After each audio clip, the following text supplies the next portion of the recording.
Hello guys, welcome back.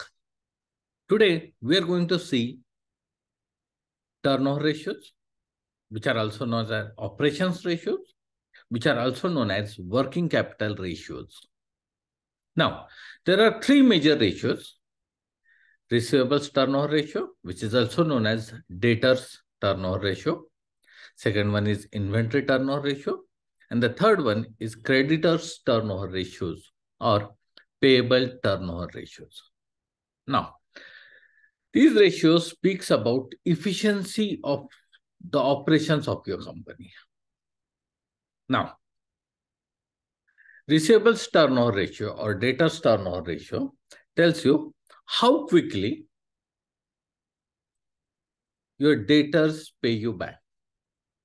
Means if you sell some goods on credit, how quickly your customers pay you. And that is receivables turnover ratio. And it is in times. So,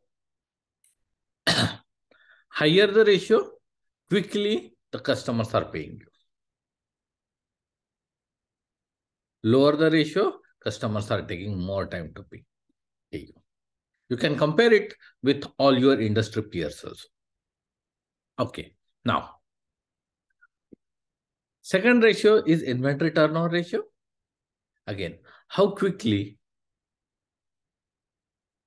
your inventory is getting converted into sales. How quickly your inventory is converted into sales. Or in other way, I would say it as for how long inventory remains in your godown. That is inventory turnover ratio. Higher the ratio means more quickly inventory is getting sold. And the third ratio is creditors. The spelling is wrong here. C-R-E-D-I. Yeah. The third ratio is creditors turnover ratio. How quickly we are paying to our creditors. Now, what does creditors means? Creditors are the people from whom we have purchased raw material on credit. And how quickly we are paying them is given by creditors turnover ratio. Now, if we pay them after a long period, we can use their money, right? But it will negatively impact our operation. I will give you an example. Somewhere around 2012, it has been found that both Maruti Suzuki and Tata Motors, for their passenger cars, used to purchase raw material from similar or same creditors or same people. Maruti Suzuki used to pay them in 2 months, whereas Tata Motors used to pay them after 10 months. And it has been found that the quality of the parts of Tata Motors was not up to the mark as compared to Maruti Suzuki. And therefore, Tata Manza never succeeded in the market as compared to Maruti Suzuki Dzire, though the engine was same. So, it's always better to have this ratio lower, but if your ratio is much lower than the industry, the chances are that your quality might affect. Okay, so these three ratios, debtors turnover ratio, inventory turnover ratio, and creditors turnover ratio. Now, these ratios are in times. So, net sales upon average account receivable is a formula for debtors turnover ratio. For inventory turnover, it's COGS upon an average inventory. Third one, that is creditors turnover ratio, is credit purchase upon average creditors. Now, why we take average here? So if one value is coming from income statement and another value is coming from balance sheet, the value which comes from balance sheet should be the average. Now, let us try doing it.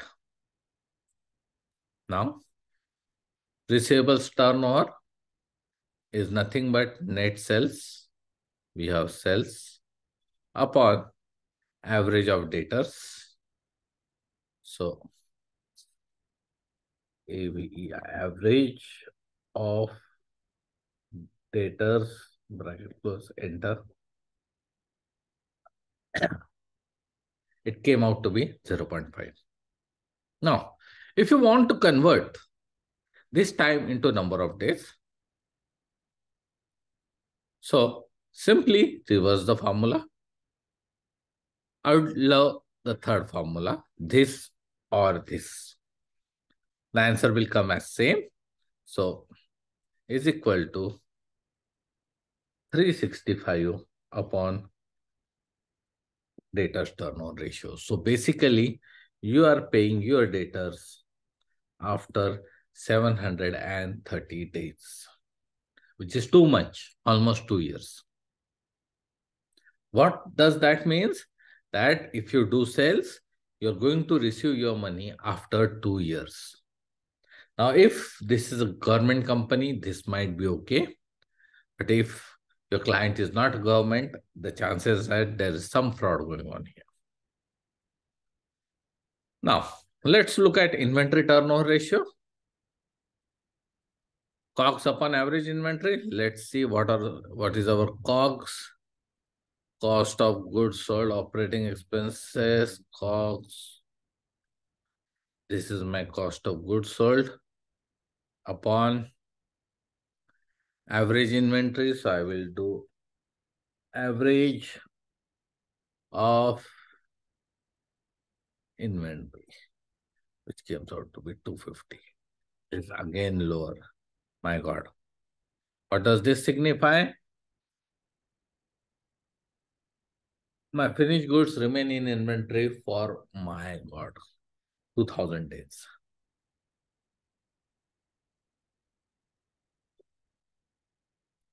Which is too much.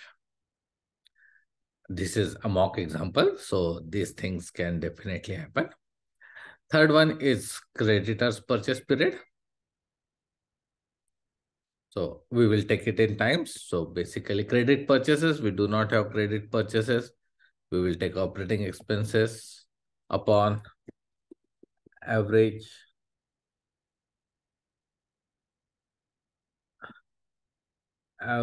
creditors. So let's take creditors, bracket close, enter. Came out to be 0.4.